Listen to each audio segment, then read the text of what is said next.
good evening to everyone.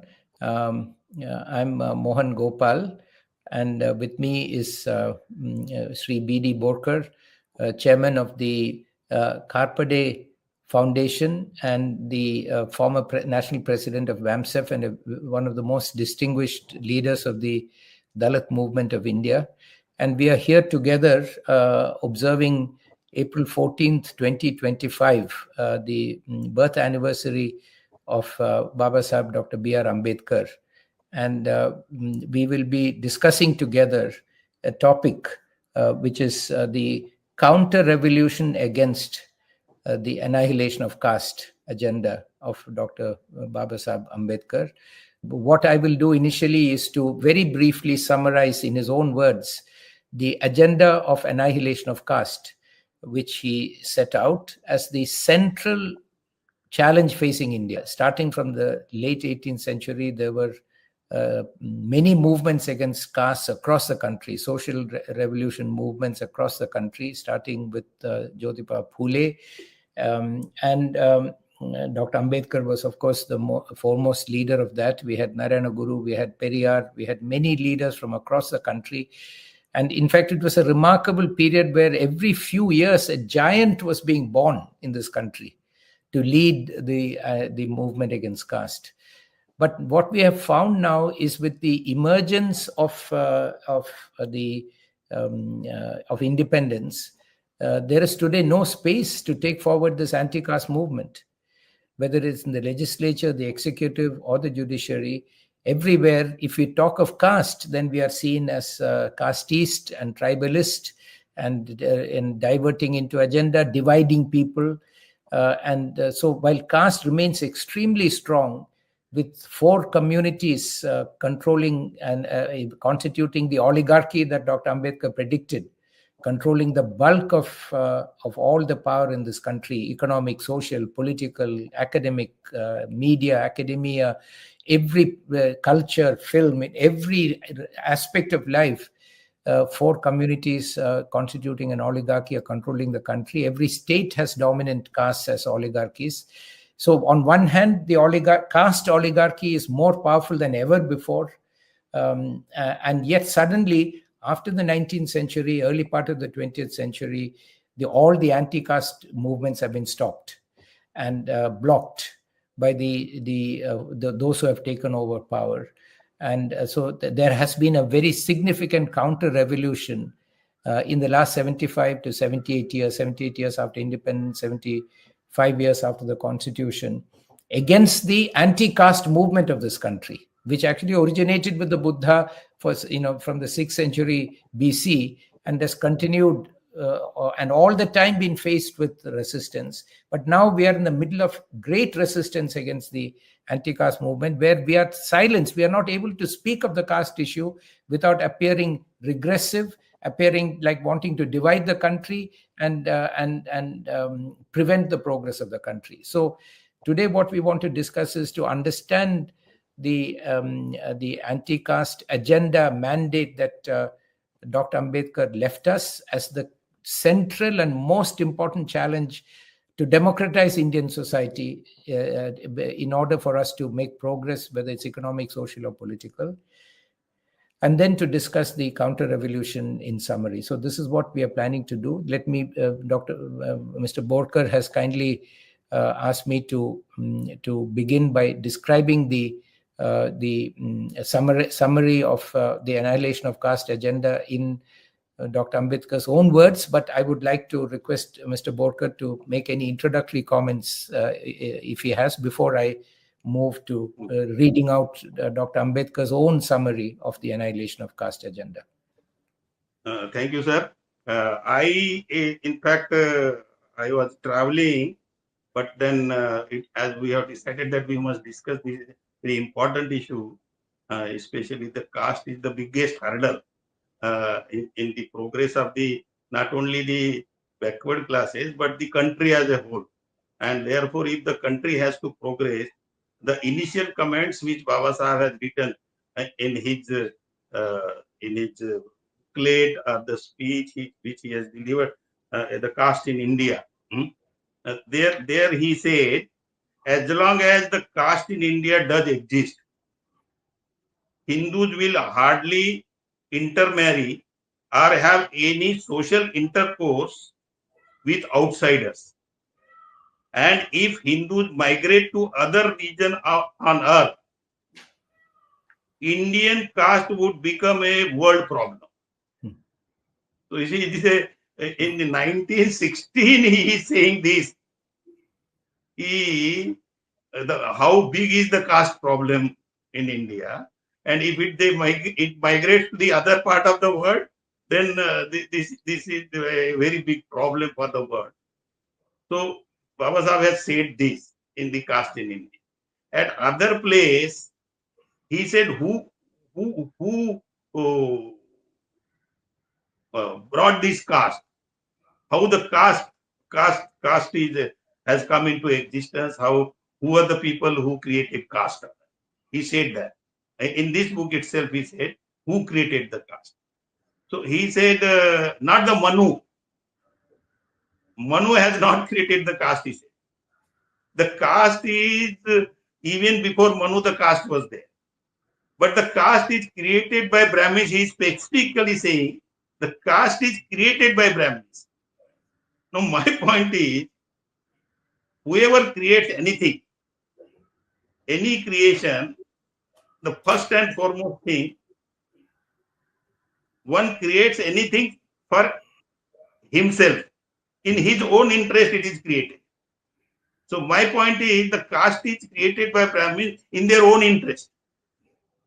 And as you said in the initial remarks, if it is created by them in their own interest, so obviously they do not want it to be eliminated or annihilated. Why? Because once they have created in their own interest, and if it is getting annihilated, then naturally, whatever the interest they wanted to serve out of the caste, they will not be able to serve their own interest. And that is the reason I feel, when we are as a anti-caste movement, when there are various organizations, they are speaking against the caste, they are trying to stop. And moment we start talking against the caste, then they brand us as a casteist. That is what I feel. So let us focus then on the specific agenda that Babasaheb set out. It's very important for us to look at that. This is drawn from the response of Dr. Babasaheb Ambedkar to the comments made by Gandhiji about his undelivered publication, The Annihilation of Caste. And here he's summarizing the principal points which he made in the 1936 speech on annihilation of caste. And this is as follows. I'm quoting Dr. Babasaheb Ambedkar. The principal points which I have tried to make out in my speech may be categorized as follows. 1, that caste has ruined the Hindus. So caste is, this is my words, caste is ruinous, is his first point.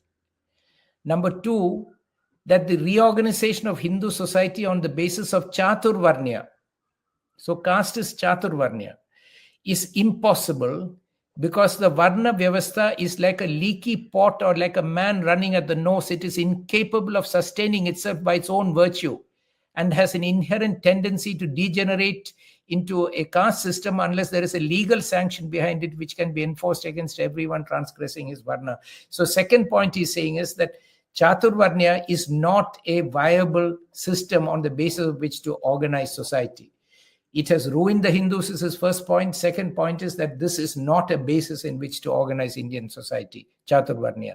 Third point is that even if it were possible, the reorganization, now I'm reading his words, the reorganization of the Hindu society on the basis of Chaturvarnya is harmful because the effect of Varna Vyavastha is to degrade the masses by denying them opportunity to acquire knowledge and to emasculate them by denying to them the right to be armed. or to be armed independently, or to have knowledge independently. So first point is caste has ruined the Hindus, has ruined society. Second is it is not possible to have any society organized on the basis of Chaturvarnya. It's not a practical, implementable, logical system to organize society. Third is that if you still organized it on the basis of Chaturvarnya, it is harmful, because it will degrade the masses by denying them knowledge and power. Number 4, Hindu society must be reorganized on a religious basis which would recognize the principles of liberty, equality, and fraternity. So basically, 2 points are being made here by Dr. Ambedkar. One is that we cannot be organized on a religious basis which denies liberty, equality, and fraternity. India cannot move forward as long as India is organized on a religious basis where that religion accepts or rejects liberty, equality, and fraternity, and accepts autocracy, inequality, and social enmity and division and hierarchy. So therefore, Hindu society must change. Hindu society must change its own religious basis and make liberty, equality, and fraternity the basis of the society. Fifth, he says that in order to achieve this object, the sense of religious sanctity behind caste and varna must be destroyed. And sixth, he says that the sanctity of caste and varna can be destroyed only by discarding the divine authority of the Shastras. So for the annihilation of caste, basically, he is saying three things. The earlier parts are, the first 3 points are about the harmful nature of caste. For the annihilation of caste, Babasaheb identifies 3 steps. One is organize Indian society on a religious basis which accepts the principles of liberty, equality, and fraternity. The religion has to accept the principle of liberty, equality, and fraternity of human beings. Second, that in order to achieve this object, the sense of religious sanctity behind caste and varna, he doesn't say jati, varna, must be destroyed. So the idea of varna having religious sanctity must be destroyed. That's a second of 3 points for the annihilation of caste. The third point is that the divine authority of Shastras must be rejected by Hindu society. These are the 3 points for the annihilation of caste. Very revolutionary points, very frightening points as far as the oligarchy is concerned. So along with this, one more point to support his Babasaheb's 1936 enunciation of the 3 points of the annihilation of caste: reorganize a Hindu religion on the basis of liberty, equality, and fraternity, reject the religious sanctity of caste, and third, reject the religious sanctity and divine authority of the Shastras. To this, he added in 1930, between 1960 and 30, number of times, but articulated 1930 in the Roundtable Conference very clearly, is concerned that India will be ruled by an oligarchy, ruled by a few people after the departure of the British. And that is exactly what has happened. We are now ruled by an oligarchy. And he put forward representative democracy as the demand of the depressed classes in order to dismantle the oligarchy. And that representative democracy has been systematically suppressed and shelved by using the idea of merit and saying representative democracy basically is a threat against merit. So this is the basis of, this is the background against which the counter-revolution has begun. All right, sir. I just wanted to say a few things before I comment on this part. Yes. When he applied for the scholarship, yes, to Maharaja Baroda, yes, and he was interviewed for that. Yes. So in the interview, he was asked, yes, what will you do after taking this higher education? Yes. There, Yes. he answered. Yes. He said, I'll go there. I'll study all the subjects. I'll study history, political science, anthropology, economics, everything. And then I'll make a searchlight out of the knowledge which I'll acquire. I'll make a searchlight out of it. and I'll Yes. find the ways and means Yes. to solve the problems of my people Yes. through that searchlight of knowledge. Yes. That is what he said. So he I was got. determined Yes. right from the beginning, even before going to Columbia University. He was Yes. determined what he is to do, Very clear. what Very is clear. his objective. Yes. And Yes. that objective was he wanted to solve the problems of his people and so also the humanity. Yes. And that is why the first thing he did, Yes. the first thing he did, while coming in the public movement, the first thing he did is the caste in India. He Yes. studied caste in depth. Right. What is this problem? What is this? And then he said this ethnological problem, then endology. Yes. He used the word. Caste in India, the mechanism, genesis, and development. Yes, in that. Yes. He used that word. I just sometimes I Yes. exogamy and endogamy. Yes. Yes. Endogamy and Yes. exogamy. So he said it is the earlier society there was an exogamy, Right. and the caste is a creation by imposing endogamy on the exogamy. Yes. Yes. That is what he said. So this is this is how the caste was created, by imposing endogamy over the exogamy, and this was consciously created by the Brahmins. That is what he has said. This is the caste problem, how the problem arises. And then on the solution part, immediately in 1936, Right. in 1916, he has identified the problem, that the caste is the problem. Yes. And in 1936, he has provided the solution, as you Yes. have already pointed out. And in the Yes. solution part, he has said that when he was asked, if you are Yes. against caste, then what are your ideas? Then what Yes. are your ideas? What is the solution to that? There he has said that it should be, he has specifically said here, I am Yes. reading from the Annihilation of Caste. Oh, Annihilation of Caste. Okay. I am 1936. reading from Annihilation of Caste. He said, if you ask me, my ideal would be society.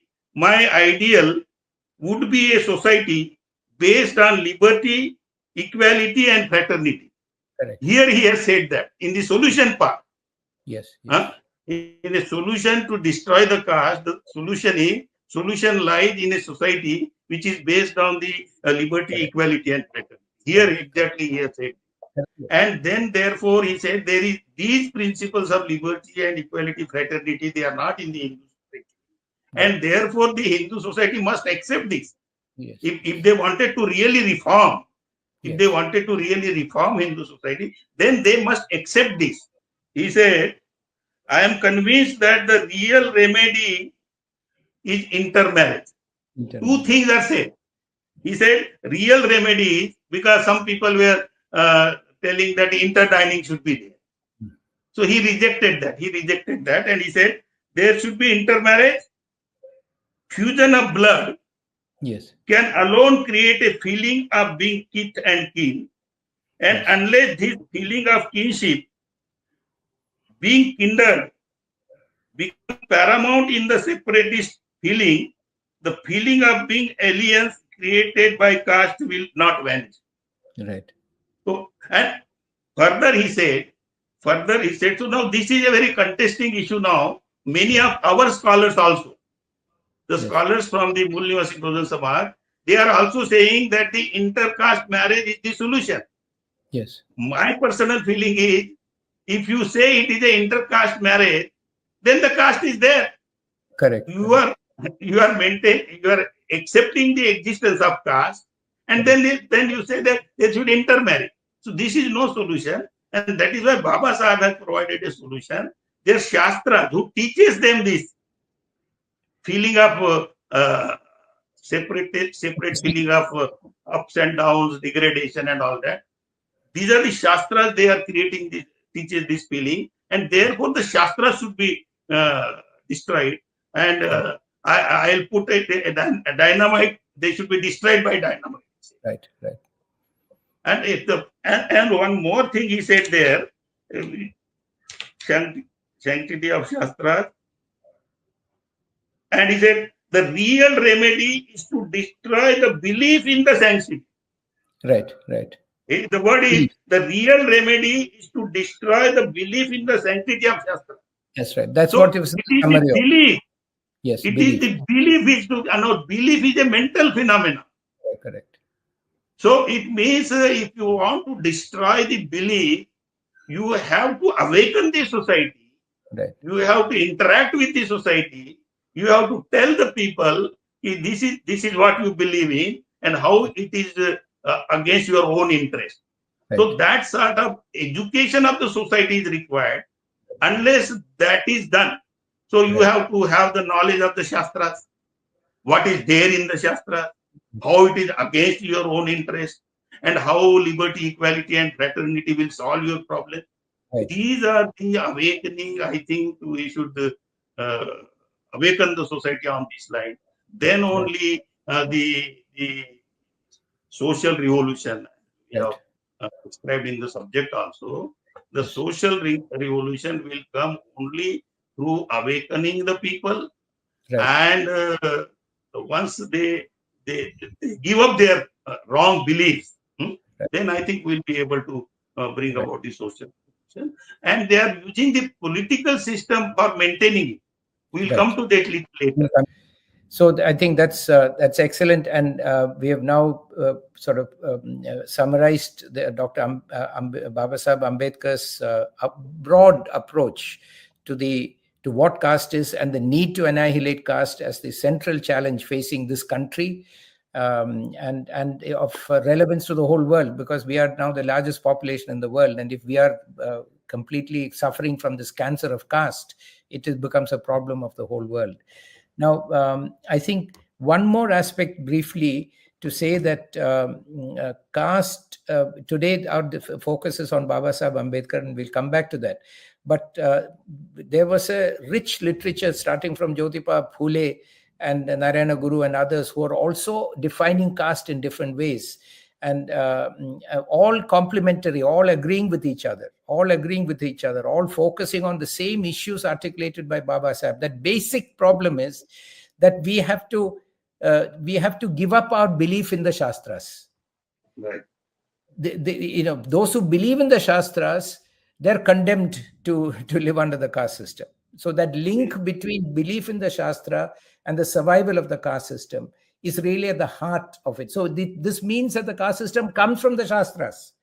It gets its sanctity, its structure from the Shastra. So this is where Narayana Guru, Phule, all of them are focusing on how how do we understand our relationship with these Shastras that prescribe inequality, graded inequality, and the caste system. So in this background, the next question I want to ask is, what we are told now is, this is 75 years ago, 80 years ago, 1916, 100 years ago. There is no more caste in this country, right? Mr. Borkar was a very senior official of the Indian civil services. There are so many people in important positions. Where is their caste? Why are you talking about caste which existed only 100 years ago? Where is the practice of caste today? So this is the argument that we are told when we talk about these ideas, saying this is all irrelevant, right? Now, and that is the first step in the counter-revolution is to deny that there is a problem of caste.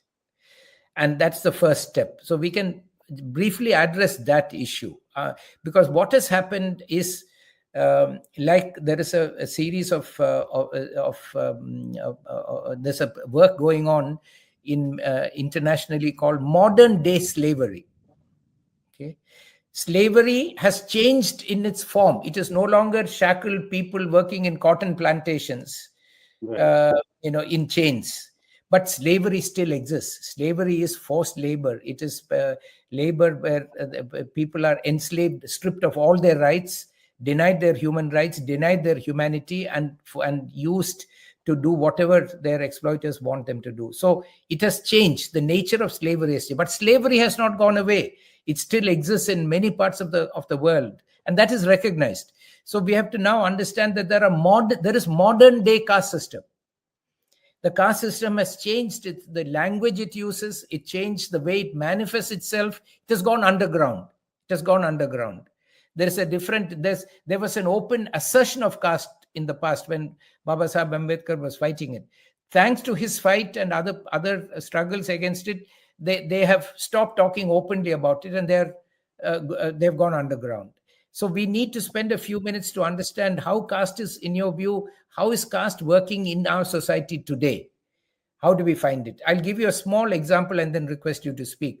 I visited a friend of mine in Delhi, and he said the same thing to me, he and his family. There is no caste here. We live here. Where is the caste? Why are you working on caste? There's no caste issue. So I said, let me ask you a simple question. The young daughter, 10, 12, 15 years old, was also saying the same thing. So I asked the daughter, I said, do you have a cook coming here to do the cooking in your house? Yes, cook comes. Do you have who cleans the toilet? That jamdarni cleans the toilet. I said, why the cook? Neither the cook nor your parents, nobody will clean the toilet. Only the jamdarni will clean the toilet. Does a jamdarni cook in the kitchen? No. Jamdarni will not come into the kitchen. She'll clean the toilet and go. So I said, do you realize that is the practice of caste right in the middle of your house on a daily basis? And you are not seeing it. You're just blind to it because we are not describing it as a caste system. But the jamdarni comes from a community where she is not given any option except to do that work. And the cook comes from a different community. Your parents come from a different community. But this work is to be done only by people from a certain community. And that is the reality. Then I said, I can give you other examples of how work is distributed in our country and how there is a concentration of certain communities in the highest levels of work.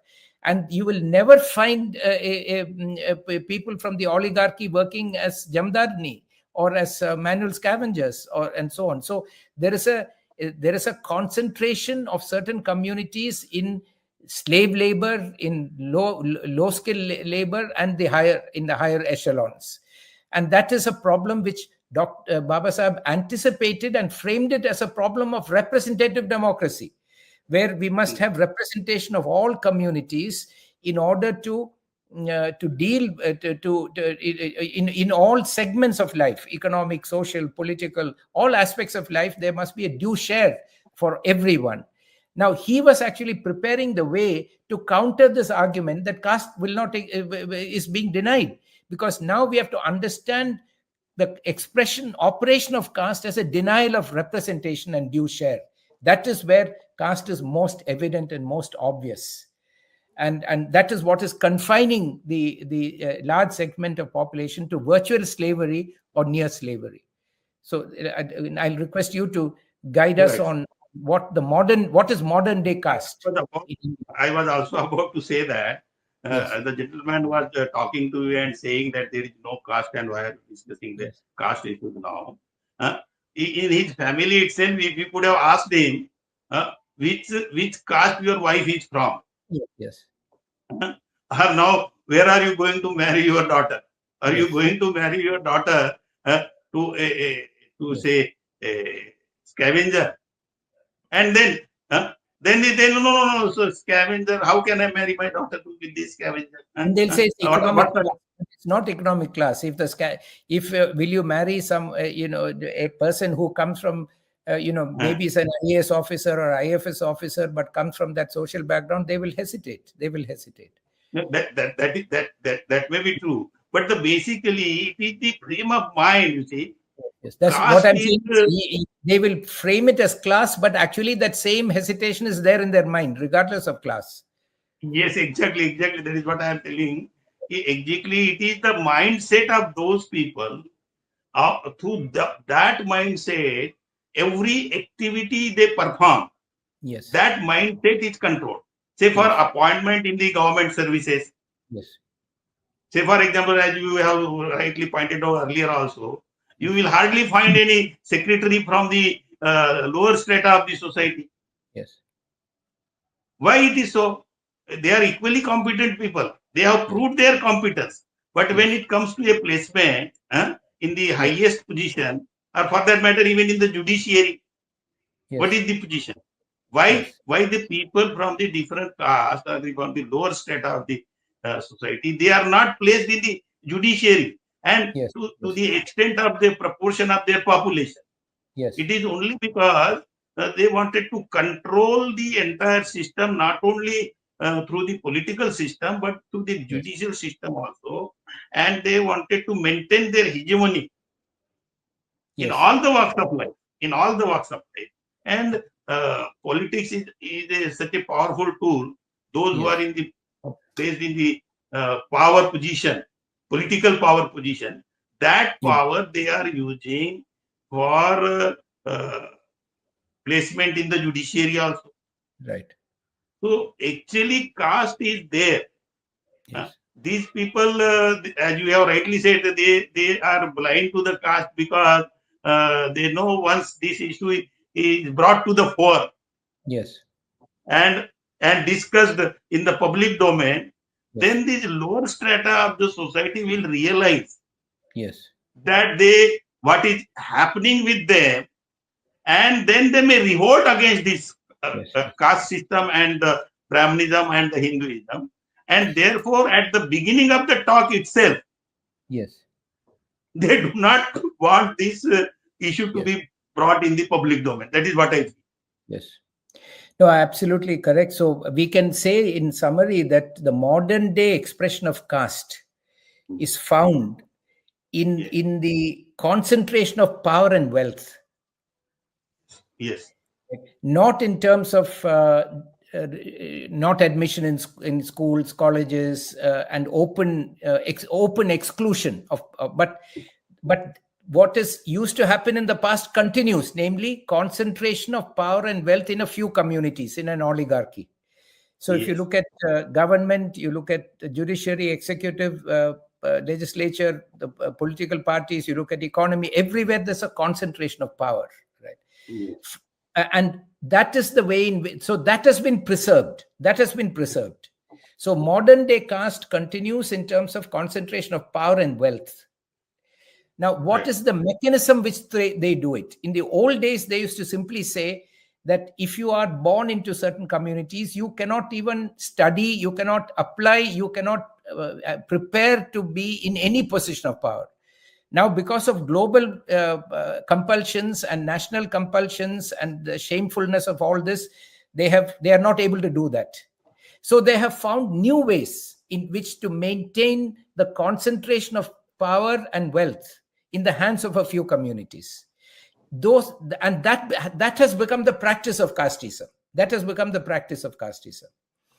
Not the old practice was simply saying, no, you cannot enter, you stay out, you cannot. Now they say, okay, you enter, you write the exam, but you'll never get the job. You write the exam, you're fully entitled. You can apply, but you will not get the job. Very few jobs. I'm arguing a case about Shabarimala, male Shanti. I've told you, the priest in Shabarimala, where like in the old days, they're saying, unless you're a born Malayalam Brahmin, you cannot even apply. But very few of those positions are left. Now they'll say apply, but you'll never get the job when the selection is done. So we have to now understand that the operation of caste is operating through the control of power and the norms that are being set for the exercise of power. And the norms and the main argument they are using to maintain now openly, publicly, internally, they're ensuring that only people from their communities get power and wealth, most of it. But they cannot express it. So what are the language they're using? They're using the language of merit. Right? This has become, so merit has become the main expression of modern day caste. The idea of merit, the false idea of merit. Now, if we examine that, we'll find that there is so much prejudice. They say, for example, the Supreme Court says you cannot have reservation, mainly appointment of people from the depressed classes in top positions or sensitive positions or scientific positions And so there is clear statements by the Supreme Court in many judgments that reservation damages merit. Now, if this was not based upon communal prejudice, the solution would have been if people who come from certain institutions may lack merit. People who come from certain other institutions may be well trained, they may have merit. But they're saying people with certain community background. The reservation means representation of certain communities. If you appoint them, regardless of whether they're educated in IIT or at St. Stephen's College or anywhere, but if you appoint them other than through the general quota, through a reservation quota, the quality will go down, the merit will go down. They've defined merit in such a way. But so in the definition of merit, first of all, they're using merit to deny representation and keep the oligarchy. Secondly, even where competition is concerned in merit, they are setting the questions according to their own experience. It's like one, at that time, I think sitting judge of the Kerala High Court made a speech in which he said all the top officials of the country should be vegetarians, having sambar, listening to Carnatic music. I can't remember. Basically, he described his own culture and his own lifestyle. And he said, these are the meritorious people who should run the country. So that is a definition of merit. Merit means like us. If you're like us, so they have converted the word upper caste into merit. And merit means belonging to the upper caste or the so-called upper caste or the oligarchic communities in terms of culture, values, attitudes, and so on, which becomes impossible to acquire unless you belong to those communities, because these qualities are acquired only through are peculiar to communities, right? Are peculiar to communities and their upbringing. They share certain values and so on. So they have decided, because they are controlling power, this is merit. So modern day caste is being operated basically through the idea of merit. And this is where we have not yet focused and taken down. Now we should use the word competence and not merit. Right. We want people to be appointed based on competence. In other countries, the word competence is much more used than the word merit. You want a pilot, he should be competent to to be a pilot. You will then have objective measures to measure competence. But here there is no definition of merit other than what this honorable former judge said in public. Namely, merit means the qualities of my community. That is what is merit. But they are not laying down merit clearly in any of these criteria, and they are operating these tests in such a manner that they will not give a fair chance to those who are not from those communities. So there's no fairness. So I think one of the big issues that we have to the part of the counter revolution against the annihilation of caste is to redefine the caste as merit, and not define merit, not talk of competence, not talk of capabilities, but talk of individual qualities and characteristics that really only the dominant oligarchy has, and therefore to keep us out. And that's why we are not getting any opportunity. So I would say when we talk of caste, we must talk of merit. We must say, okay, there is caste today. Why? Because you have a false idea of merit that is prejudiced and biased. You're reflecting your own, the oligarchy caste values and qualities are being used as a criteria for deciding who has power and wealth in this country. And that is today's expression of the caste system. Right, sir. Now, what I wanted to just comment on these aspects of yes. How can they judge? Yes. How can they judge anybody without knowing him on a particular topic or the subject? Correct. They are prejudging us. Yes. They are prejudging. How can they for judging anybody? For judging anybody, one should first understand what he knows about the subject. But they are, at the beginning itself, they are saying, you do not know this, you being from a lower strata of the society, you cannot be appointed in the scientific institution, as if Yeah. as if the knowledge is only their domain. Yes.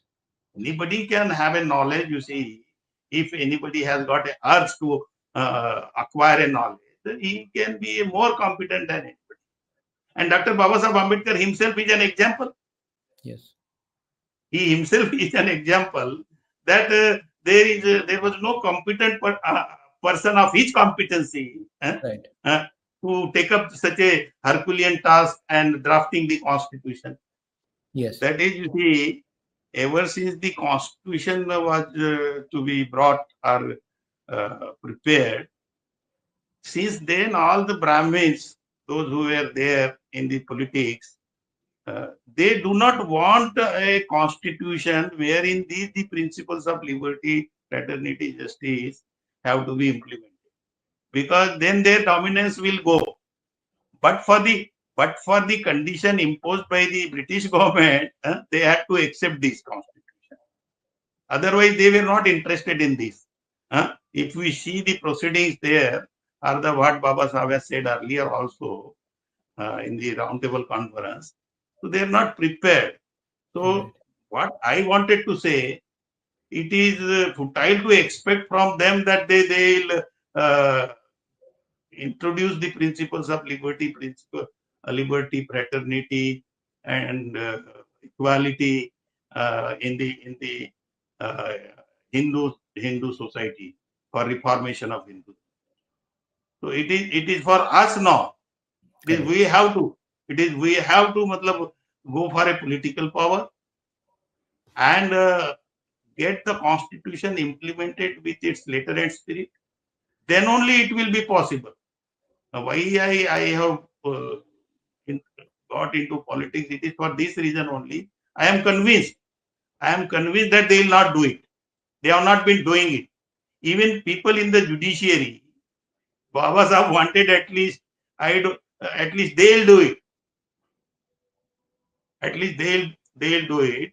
But even the judiciary, again, that Brahminical mindsets are there. So what I feel, if we really wanted to annihilate the caste, those who have created caste in their own interest, it is futile to expect from them that they will do it. No, they They will have never do it. consciously introduced it. And therefore, those who are the sufferers of this caste system, they have to come forward and put all their mental energy, intellectual energy, and destroy the caste system. And for that, the most potent weapon is capturing the political power. And as you said, the economic power, of course, whatever the economic powers they have now, that also they have gained through the political power. We can see now those politicians who were paupers yesterday, today you find they have crores and crores of property. So it is through the political power only they have acquired most of the economic power. And therefore, it is the political power which is more important. That is what I feel. And then only we will be able to establish a society based on the principles of liberty, equality, and fraternity. That is what I feel, sir. But now I just wanted to listen from you. No, I I think no one can deny that ultimately there must be due share of political power for all communities. That's the only basis of democracy. But the question is, why do we not have it after 75 years? See, now Karnataka census has come out. It's 6%. General category is 6%. 94% are not in the general category, according to that what we have read in the press. But there is no political power is completely controlled by the 6% even now. So how do we get political power to be had? Why is it we don't have political power after 75 years? We cannot even get 500 votes in elections, because this present process of getting political power itself is not an open democratic process.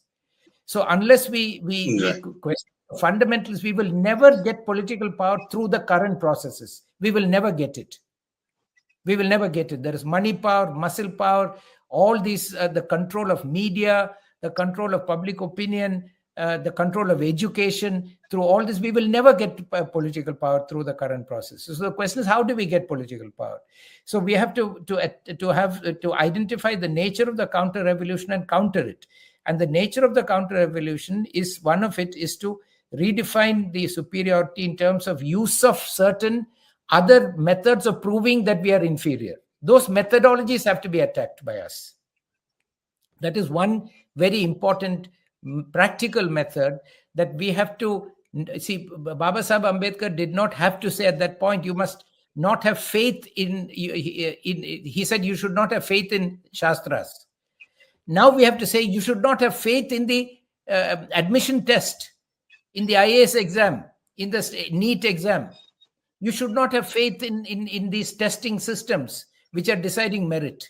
You must reject them and demand a more democratic, more fair way of defining merit as competence, very specifically in a measurable way, and then being able to decide on the selection. So that we have to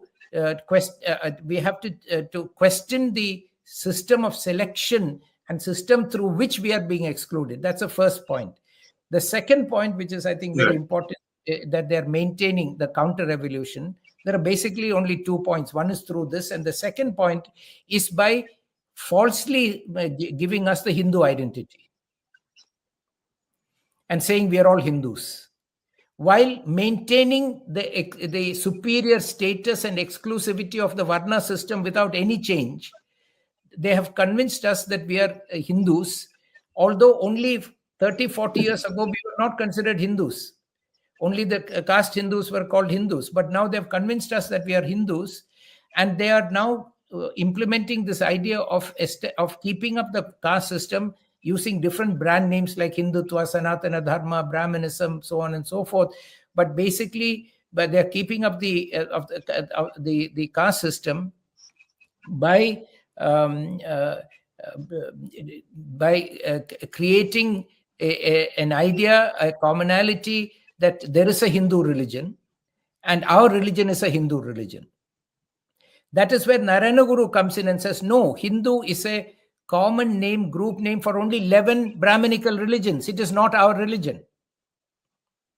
Because if it is my religion, then I have to have full access to it. He said it has never been a religion. It's only a group name. The real names of the religion, he says, are Pauranika, Vaishnava, Shaiva, and Sakteya, Advaita, Dvaita, Visishta Advaita, Sankhya, Meenamsa, Vaiseshika. He says these are the real religions. And the group name is Hindu. These are not our religions. So then what is our religion? Our religion is basically what globally, socially may be called pagan religion, where we don't believe in any organized religion. We accept, we use different types of worship. We are very open and independent in our spirituality. We are sovereign in our spirituality. So this is not Hinduism. Narayana Guru, that's why Narayana Guru said in 1925, there is no such religion called Hinduism. Because he said it's only a group name for 11 religions, it's not a religion. Babasaheb said in 1936, it is not a society. So we know that Hindu is not a society, Hindu is not a religion. So, but what even Babasaheb said it is not a religion. So we have to, first of all, we have to build consciousness amongst the public about the fraudulent nature of the merit process to determine merit. That is the operation of the caste system is through the operation of a particular system of merit. Second is that the operation of the caste system is through creating a false idea that we are Hindus, confusing us about what our religion is and what our religiosity is, and bringing us, as the Supreme Court said in a 1964 decision, Shastri Yajnapurush, that first called us Hindus and said all Hindus have faith in the Vedas, which is not true for the vast majority of the so-called Hindus in this country. They don't know the Vedas, let alone have faith in the Vedas, right? So they're bringing us under this approach of making us Hindu. Then culturally and linguistically, they're imposing Hindi and as a culture. So Hindi and Hindu Rashtra as a political entity, which is authoritarian, which is based on the Varna system. So Hindi, Hindu, Hindustan, this is the nature of the counter-revolution that is coming against us. And we have to question all this and convince the people that these are ways of bringing back the Varna system and taking us back into servility and slavery eventually, and denying us as I said, in Karnataka, it is 94% of the people of this country, their equal humanity and their equal citizenship. So the nature of the counter revolution, I think, is to be found in the modern day practices of caste, which includes methods of selection, creation of a religion that falsely includes us while denying us equal status in that religion, right? And a religion that does not include our faiths. The people that we worship, the gods that we worship, are not part of those religions. So making us much more conscious about what our religion is, and realizing that the Shastras are not our religion. And so there's no need even to really understand and reject them. They're not our religion at all. So we have to develop consciousness about our own religion. And for that, also, we have to resist the identity that is being imposed on us, the Hindu identity. And we must develop alternate identities that we are in control of. Dalit is such an identity. Bahujan is such an identity. Mooldevasi is such an identity. Our own community identities are alternative identities. But whatever identities are possible, we must protect them and nurture them and strengthen them, because they are not actually the identities created by the caste structure, and they will resist the imposition of Varna on us through the identity, the Hindu identity, which, as Narayana Guru and Babasaheb have pointed out, is really not the identity of our religion. So this is, I think, broadly where the annihilation of caste agenda is, where the counter revolution, what modern day caste is, what the nature of the counter revolution is. We have to focus on methods of selection, methods of appointment. That is where caste is living and working today. So we have to closely examine that, reject that, have not faith in any of these systems, and demand that they must be democratized. We must also have clarity about our religious faith and understand that our multiple open spirituality, where we decide what to believe in, is sought to be destroyed and replaced by a religious identity which will be controlled by the only people who can authoritatively tell us what the Shastras are, namely Brahmins. So we are being brought under that hegemony. And thirdly, I think we must realize that there is an authoritarian, a fascist state that is sought to be created as a Hindu Rashtra, and therefore we have to fight and defend that Hindu Rashtra is based on unequal citizenship and unequal humanity. We must fight and defend the Indian Constitution, drafted under the chairmanship of Babasaheb Ambedkar, which is based on equal citizenship, which is based on equal humanity, and which rejects the stratification of humanity, the division of humanity into different castes on an unequal basis. We are already on the job, Yes. as we already organized around 500 symposia all over the country, and we are bringing these 2 points. As we have discussed also, the constitution is being destroyed by them. They do not want to implement the constitution with the letter and spirit, and they wanted to bring the Hindu Rashtra. And we said, as Babasaheb has already said, it is a calamity on the nation if the Hindu Rashtra becomes a reality. So we are fighting, and let us all of us join hands and fight against this Hindu Rashtra and the merits, the type of merits they are deciding us. So Yes. deciding that the merit should be decided. Instead of merits, we will have to work we have to examine the people for the competency, as you have said, and is what I wanted to say. MNT news network को subscribe करें, like और follow करना ना भूलें। साथ ही bell icon दबाकर जन जागृति